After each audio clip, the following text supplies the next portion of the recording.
आएगा आने वाला आएगा। তাসের ঘরের মতো ভেঙে পড়ল সুরের এক বিশাল সাম্রাজ্য। ভারতের উপমহাদেশে সঙ্গীতের যে নক্ষত্র দীপ্তি ছড়াচ্ছিল দীর্ঘ 7-8 দশক ধরে, সে আশা আজ পাড়ি জমালেন পরকালে। জনপ্রিয় সঙ্গীত শিল্পী আশা ভোসলে আজ আর আমাদের মাঝে নেই, চলে গেলেন না ফেরার দেশে, কিন্তু রেখে গেলেন হাজারো স্মৃতি।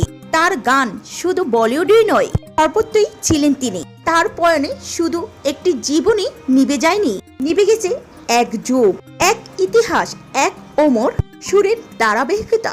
শনিবারই অসুস্থ হয়ে পড়লে তাকে দ্রুত মুম্বাই হাসপাতালে ভর্তি করা হয়। তো ভিউয়ার্স, চলুন জেনে নিই কি কারণে এই প্রিয় সঙ্গীত শিল্পী আশা ভোসলে মারা গেলেন এবং পয়তো আশা ভোসলের সম্পর্কে আরো কিছু জেনে নিই। ঘরের মতো ভেঙে পড়ল সুরের এক বিশাল সাম্রাজ্য। ভারতীয় উপমহাদেশের সঙ্গীতে যে নক্ষত্রটি দীপ্তি ছড়াচ্ছিল দীর্ঘ 8 দশক ধরে, সেই আশা ভোসলে পাড়ি জমালেন অনন্ত লোকে। 12 এপ্রিল দুপুরে মুম্বাইয়ের ব্রিজ ক্যান্ডি হাসপাতালে যখন তার জীবন প্রদীপ নিভে যায়, তখন যেন পৃথিবী থমকে দাঁড়ায় এক মুহূর্তের জন্য। মৃত্যুকালে কিংবদন্তির বয়স হয়েছিল 92 বছর। आएगा आएगा। 11 এপ্রিল হৃদরোগ আর শ্বাসকষ্ট নিয়ে হাসপাতালে ভর্তি হওয়ার পর থেকেই ভক্তদের মনে দানা বেঁধেছিল আশঙ্কার মেঘ। চিকিৎসকদের আপ্রাণ লড়াই আর কোটি মানুষের প্রার্থনাকে ব্যর্থ করে দিয়ে তার ছেলে আনন্দ ভোসলে যখন মায়ের চিরবিদায়ের খবরটি দিলেন, তখন তা যেন এক বজ্রপাতের মতো আছড়ে পড়ল সঙ্গীতানুরাগীদের বুকে। বার্ধক্যজনিত অসুস্থতা তার শরীরকে দুর্বল করলেও মনের জোর দিয়ে যে লড়াই তিনি লড়ছিলেন, তার অবসান হলো আইসিইউর সেই বিষণ্ণ। 1933 সালে মঙ্গেশকর পরিবারে জন্ম নেয়া সেই ছোট্ট মেয়েটি একদিন ভারতের কণ্ঠস্বর হয়ে উঠবেন, তা হয়তো সৃষ্টিকর্তা আগেই লিখে রেখেছিলেন। মাত্র 10 বছর বয়সে বাবার হাত ধরে যে সুরের যাত্রা শুরু হয়েছিল, তা থেমে গেল আজ। লতা মঙ্গেশকরের মতো হিমালয়ের সম দিদির পাশে দাঁড়িয়েও তিনি নিজের জন্য গড়েছিলেন এক আলাদা জগৎ।